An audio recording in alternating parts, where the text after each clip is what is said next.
வணக்கம் நண்பர்களே, நான் தான் உங்கள் ரஞ்சித். இன்னைக்கு கதை சொல்ல போறேன், குட்டி கதை சொல்ல போறேன். என்ன கதை அப்படின்னு பாத்தீங்கன்னா, நம்ம தனுஷ் அவர்கள் இயக்கி நடிச்சிருக்கிற ராயன் படத்தை பார்த்தாங்க. இது அவருடைய 50வது திரைப்படங்க. 50வது திரைப்படங்கிறது அவ்வளவு சாதாரணமான விஷயம் கிடையாதுங்க. துள்ளுவதிலுமே ஆரம்பிச்சு இன்னைக்கு தன்னுடைய 50வது திரைப்படத்தை தானே இயக்கி நடிச்சிருக்காரு. இந்த படம் அவ்வளவு அற்புதமா வந்திருக்குன்னே சொல்லலாம். இதுக்கிடையில பாத்தீங்கன்னா அவருடைய ஜேர்னி பாத்தீங்கன்னா தமிழ், தெலுங்கு, ஹிந்தி, மலையாளம், ஏன் இங்கிலீஷ் மூவி முதற்கொண்டு ஒவ்வொரு விஷயமா பார்த்து பண்ணியிருக்காரு. அப்படி இருக்கும்போது தன்னுடைய படத்தை சும்மா விட்டுருவாரா?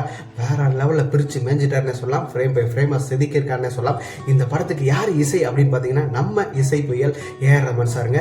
உசுரே நீதானேங்கிற மாதிரி இந்த படத்துக்கு அவர் தாங்க உசுருன்னே சொல்லலாம்.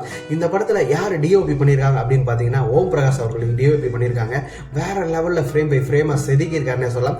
இந்த படத்துக்கு ஆர்ட் ஒர்க் அவ்வளவு அற்புதமா பண்ணியிருக்காங்க. எல்லாமே ரியல் மாதிரி இருக்கு. அவ்வளவு அருமையா பண்ணியிருக்காங்கன்னே சொல்லலாம்.